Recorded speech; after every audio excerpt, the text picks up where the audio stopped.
Oke, mungkin Ana sapa dulu ya Ustaz ya, Oh, dulu, ya. teman-teman yang ada Ya. di channel apa Ustaz? Sahabat Yami Sahabat Masudan Yami ya. Masudan. Iya. Assalamualaikum warahmatullahi wabarakatuh. Waalaikumsalam warahmatullahi wabarakatuh. Perkenalkan, nama Ana Syafri Daniel, biasanya dipanggil Daniel. Ana berasal dari Muara Bungo, itu Kabupaten Muara Bungo di Provinsi Jambi. Jambi, ya, Masya Allah. Dan tepatnya orang Jambi ya? Iya, orang Jambi. Wong Kito namanya. Oh gitu. Terus Ana tinggal itu di lingkungan pasar. Pasar. Jadi nama apa daerahnya itu namanya Pasar Atas Muara Bungo. Pasar Atas Muara Bungo. Ya, jadi Ana tuh memang orang pasar gitu. Masya Allah. Anak pasar gitu. Lahir di lingkungan pasar. Masya Allah. Teman-teman antum lihat ya sekarang. Ya, insya Allah teman-teman lihat, keluarga Ana. Mudah-mudahan lihat juga ya. Iya. Insya Allah. Anak keberapa Ustaz? Anak kedua dari 4 bersaudara. Masya Allah.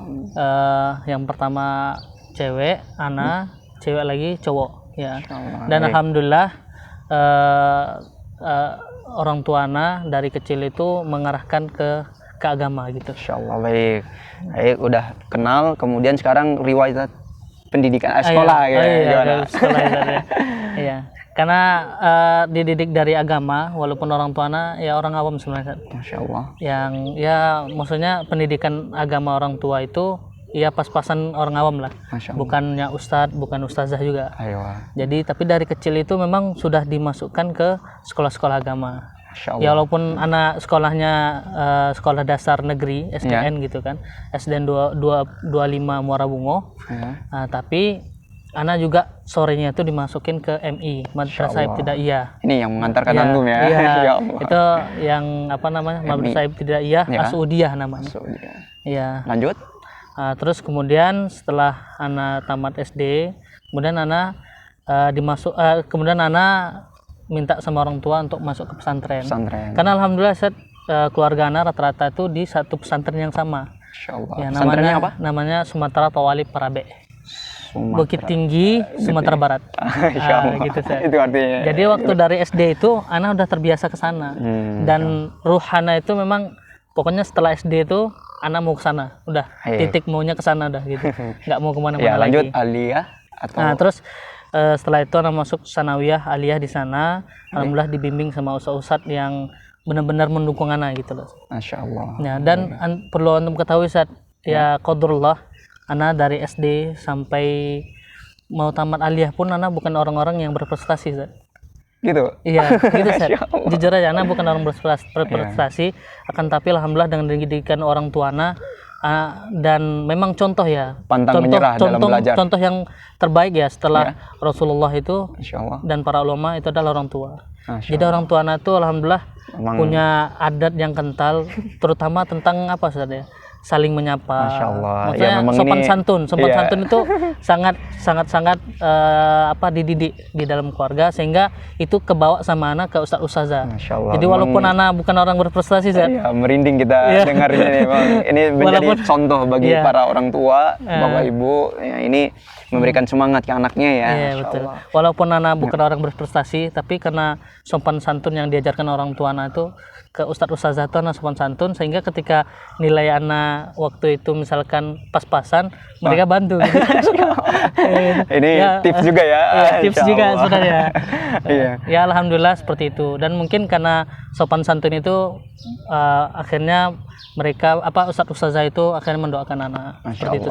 Baik, lanjut ke aliyah di tempat situ kemudian, juga satu. Iya, sanawiyah di sana, aliyah di sana. Jadi anak 6 tahun di sana. Selesai itu? Dan selesai itu kan sempat anak tuh kepikiran mau ke Mesir awalnya. Mesir. Ya, cari-cari peluang ke luar negeri ya. Peluang ke luar negeri lah. Ya nama juga kita udah kecimplung di ranah agama. Akhirnya anak ya pengennya juga lah gitu loh. Terus anak ke Mesir, ketika itu ingin ke Mesir, tapi anak ngubah niat anak pengennya ke Madinah waktu itu. Ya akhirnya sempat ikut tes. Madinah sempat ikut tes, sempat ikut muqabalah juga tahun 2014. Tapi jadi ceritanya itu setelah tamat pondok anak ke Jakarta bareng teman-teman. Ketika tuh teman-teman daftar Mesir, yang anak tuh daftar Madinah sama daftar Libya waktu itu. Masya Allah. Tapi yang keterima mana? Iya, yang keterima Sudan malah. dan keterima Sudan itu Jadi ceritanya udah anak kabul Madinah nggak terima, Libya juga dapatnya yang kelas 1 Ahad sore ketika itu. Karena setelah 2 tahun, Zat. Jadi singkat ceritanya, 2 tahun itu anak di Ma'had Utsman bin Affan AMCF di Jakarta, dapatnya di Bambu Apus. Jadi walaupun misalnya tadi mengikuti beberapa tes, tapi akhirnya masuk ke Sudan gitu ya. Iya. Jadi disinilah ketika nggak keterima di tempat lain, di tempat lain telah menunggu kita. Iya, karena Allah itu adil, Zat. Masya Allah. Menempatkan kita tuh di tempat yang tepat. Gitu ya, teman-teman. Jadi itu lanjut. Kan anak 2 tahun di Utsman bin Affan tuh. Akhirnya sekitar tahun 2016 ada teman anak yang ngajak. Ya. Teman anak namanya Muhammad Jufri, ini sahabat dekat anak. Masya Allah. Ya, beliau ngajak anak ketika itu ke Sudan. Jadi anak daftarlah berdua sama dia ke Sudan. Tapi qadarullah dia yang ngajak anak ke Sudan, tapi kita berpisah di sana, Zat. Anak yang ke Sudan, beliau yang ke Mesir. Seperti itu, Zat. Jadi singkat cerita anak alhamdulillah dapat ke Sudan dan berusaha gimana caranya anak ke Sudan, akhirnya anak sampai Sudan. Gitu. Baik. Nah, kesan waktu nyampe Sudan, kemudian bagaimana dengan masyarakat Sudan, bagaimana kuliah di Sudan, gimana Ustaz awalnya cerita? Iya, awal ceritanya, Zat, ya, anak ke Sudan itu malahan nggak kaget lagi, Ustaz. Oh gitu ya? Iya, malahan nggak kaget lah. Nah, kenapa? Karena ketika itu Ustadz Ana, namanya Ustadz Ilham, beliau mudir di pondok, itu menceritakan, beliau alumni Sudan, Ustaz. S2, S1 Mesir, S2 Sudan. Beliau menceritakan bahwasanya ya Sudan tuh ya memang seperti ini gitu. Jadi anak nggak terlalu kaget. Sampai itu anak itu sebelum ke Sudan tuh sempat berjemur, Zat. Ya karena beliau ceritanya Sudan itu kalau nggak panas, panas banget kata beliau kan. Akhirnya kalau nggak panas, panas banget. Iya, dan mimisan itu sesuatu yang hal yang biasa kata beliau. Akhirnya anak ya udah sebelum ke Sudan tuh anak panas-panasan, kadang terik matahari anak berapa menit gitu. Menikmati. Akhirnya tiba di Sudan, anak ya kagetnya palingan hawa panasnya aja saja. Karena di Indonesia walaupun panas kan hawanya nggak panas juga. Nah, gitu. Iya. Terus gimana belajar sistem kuliah di sini? Oh gitu. Kalau untuk sistem kuliah di sini, kalau tahun pertama itu kita digabungin satu ruangan, satu aula gitu, itu isinya 300 sampai 200 orang. Banyak banget. Ya banyak. Karena tahun pertama karena belum ada penjurusan. Nah, ketika sudah semester 5 baru ada penjurusan. Anak tuh di Dirasat Islamiyah. Biasa itu kan ketika semester 1 sampai semester 4 itu di Dirasat Islamiyah sama Syariah itu, Syariah wal Qanon itu kan digabung. Dan itu banyak tuh 400 sampai 500-an lah. Banyak. Ketika udah dipisah, misalkan di Dirasatnya anak takhasus tafsir, itu ketika dipisah itu palingan sekitar 100 sampai 150. Baik, Masya Allah. Seperti ya terkait kendala di Sudan, kemudian kira-kira gimana kehidupan Sudan sih? Gitu Ustaz ya. Ya kehidupan Sudan memang susah, Ustaz. Tapi memang susahnya ini yang anak cari. Memberikan motivasi ya dan kreativitas ini. Iya, karena anak perhatikan juga ya orang-orang yang sukses itu rata-rata memang dia dari adanya kesusahan atau tantangan-tantangan gitu. Iya. Baik, Masya Allah cerita. Antum, Ana dengar salah satu kader Yamimah ini. Iya, alhamdulillah.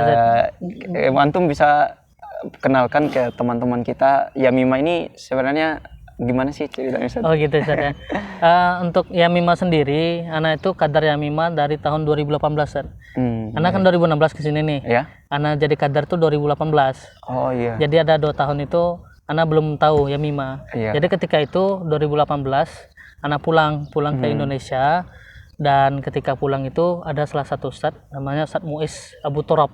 Baik. Nah, ketika itu beliau ngajak Ana untuk gabung di Yamimah.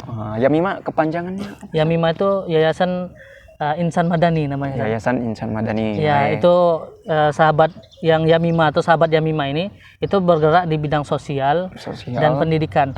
Baik. Dan Ana dan teman-teman sahabat Yamimah yang lain itu termasuk di bidang pendidikan. Insyaallah. Ya, sedangkan yang di Indonesia itu yang lagi bergerak itu di bidang sosial. Berarti memberikan bantuan kepada yang membutuhkan untuk pendidikan, kemudian untuk sosial, ya kena bencana bantuan.